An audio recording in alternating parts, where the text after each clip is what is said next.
bagi saya sebut bahasa standard RTM. Yang tadi dulu kita pernah cuba yang vokal A di hujung kita bunyikan A. Tapi mungkin orang merasakan terlalu bunyi keindonesiaan.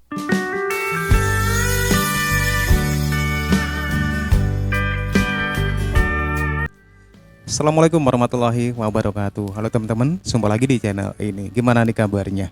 Oke, buat teman-teman yang tonton video ini, seperti biasanya, saya harapkan mudah-mudahan teman-teman masih tetap sehat dan selalu berbahagia. Amin ya robbal alamin.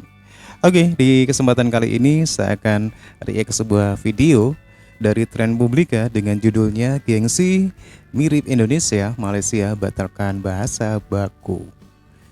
Oke, sebelum kita berkomentar, kita akan lihat dulu videonya.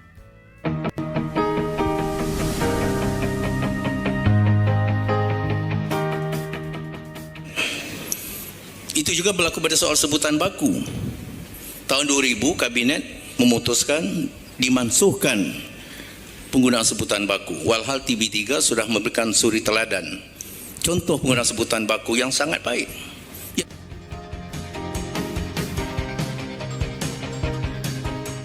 Kini semakin jelas kebijakan mengenai bahasa Melayu di Malaysia tidaklah konsisten, pakai sering bahasa baku berubah-ubah. ya. Ganti pemerintah, ganti pula kebijakannya.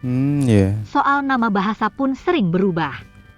Dulu pernah diganti dengan bahasa Malaysia, tapi belakangan kembali lagi pakai nama Melayu. Anehnya, Gonta-ganti ya. ketika bahasa Indonesia semakin mendunia, mereka ngotot memberikan label Melayu. Padahal, dulu negeri ujung Medini itu pernah pakai nama bahasa Malaysia sesuai nama negara. Kebijakan bahasa Melayu di dunia pendidikan pun berubah-ubah. Bahasa Melayu pernah mau dijadikan bahasa ilmu, jadi pengantar semua pelajaran. Kebijakan ini berubah lagi. Sejak tahun 2002, berubah terus ya. diputuskan mata pelajaran sains dan matematika menggunakan bahasa Inggris. Sains dan Begitu pula matematika penerapan bahasa Inggris. Melayu baku. Kebijakan ini pernah diberlakukan, tapi diubah lagi karena dianggap mirip bahasa Indonesia. Ada dua video Gengsi yang berarti menggambarkan ya. masalah ini. Kita mulai dari video yang pertama. Bahasa dialek negeri itu boleh dikira sebagai pembukukan? Dialek negeri itu tidak begitu rasmi. Kalau bagi saya yang rasmi itu bahasa yang kalau di RTM bagi saya sebut bahasa standard RTM. Yang tadi dulu kita pernah cuba yang vokal A di hujung kita bunyikan A. Tapi mungkin orang merasakan terlalu bunyi keindonesiaan. Jadi orang kata bunyi macam Indonesia. Jadi kita belum lagi baku sepenuhnya, tapi kita yang A di hujung kita masih sebut ikut Johor Riau. Jadi masih lagi menyebut Jadi bahasa Melayu kita Johor Riau. Ya, Johor Riau. Kita belum lagi baku sepenuhnya, tapi kita yang A di hujung kita masih sebut ikut Johor Riau.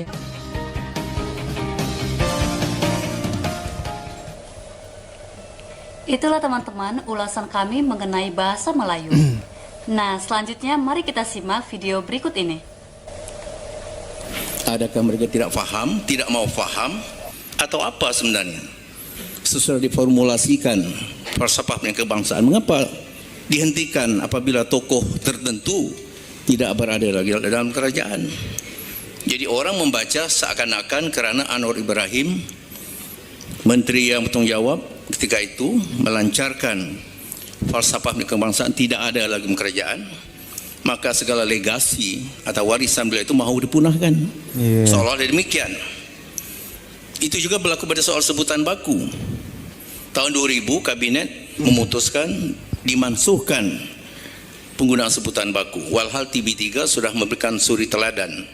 Contoh penggunaan sebutan baku yang sangat baik, yang tidak pun keindonesiaan seperti sangkaan dan dakwaan setengah-setengah pihak. Jadi ini semua isu yang timbul oleh sebab kurang mantapnya pendirian sikap pemerintah. Maka itu saya sendiri menganjurkan pertemuan dengan pimpinan utama parti-parti pemerintah. Belum semua dapat ditemui, tapi sekurang-kurangnya 3-4 buah parti politik menegaskan bahwa yang dikatakan Malaysia Baru itu apa? Malaysia baru mestilah memperkukuh dasar-dasar kenegaraan yang ada falsafah di baliknya. Andai kata Malaysia baru berarti penyirnaan ataupun penghapusan dasar-dasar kenegaraan yang menentukan penakatan, itu istilah bagi survival negara, itu bukan Malaysia baru. Nah, soal bahasa dalam pembangunan tamadun atau peradaban bukan soal yang remeh. Dari 500 tahun sebelum Masehi, dalam zaman Yunani, Greek tua dahulu, ini sudah dibincangkan bahawa ahli-ahli falsafah ketika itu meskipun memberikan perhatian pada soal falsafah, etika, moral, retorik, undang-undang segala macam, tetapi mereka tidak pernah meremehkan bahasa. Kita memperjuangkan bahasa Melayu kerana kita Melayu. Saya bukan orang Melayu, saya orang Jawa. Kalau nak bercakap tentang itu. Tetapi kita memperjuangkan bahasa Melayu kerana itulah bahasa yang ditakdirkan Allah sebagai bahasa pembinaan tamadun di alam Melayu. Tamadun Melayu yang saya sebut sebagai tamadun mahawangsa, tamadun bangsa besar. Bukan Melayu dengan pengertian yang sempit, yang parokial, merujuk pada etnik ataupun ciri-ciri antropologi. Tapi Melayu yang merentas pelbagai ratusan, sekarang ada 700 etnik yang dikenal pasti di seluruh alam Melayu. Merentas pelbagai kawasan geopolitik, soal kenegaraan. Maka dahulu kala bahasa Melayu demikian sifatnya, menjadi asas tamadun yang cukup besar. Maka muncul istilah seperti bangsa Jawi yang merujuk pada bangsa yang tulisan utamanya ialah tulisan Jawi yang disesuaikan daripada aksara ataupun skrip Arab, yang di Indonesia dikenal sebagai tulisan tulisan Arab Melayu. Itu di Indonesia tidak disebut Jawi. Jawi ini pun timbul pada Al-Jawah, iaitu rujukan pada bangsa yang datang di alam Melayu, dikenal oleh orang di Timur Tengah, oleh Arab sebagai seolah orang Jawa semuanya, maka disebut Al-Jawah. Lalu timbullah bangsa Jawi. Jadi kalau orang Jawa, orang Bugis, orang Banjar, orang Mandailing sekarang mau berpuak-puak semula, artinya mereka juga sudah lari berkonsep Melayu yang asal. Jadi saya harap pimpinan Malaysia baru sanggup mendengar kritikan untuk kebaikan. Kalau benar-benar mereka mengangkat panji-panji atau obor Malaysia baru, termasuk dalam soal bahasa. Dokumen rasmi yang menurut 152 perkara 6, maksud rasmi itu apa?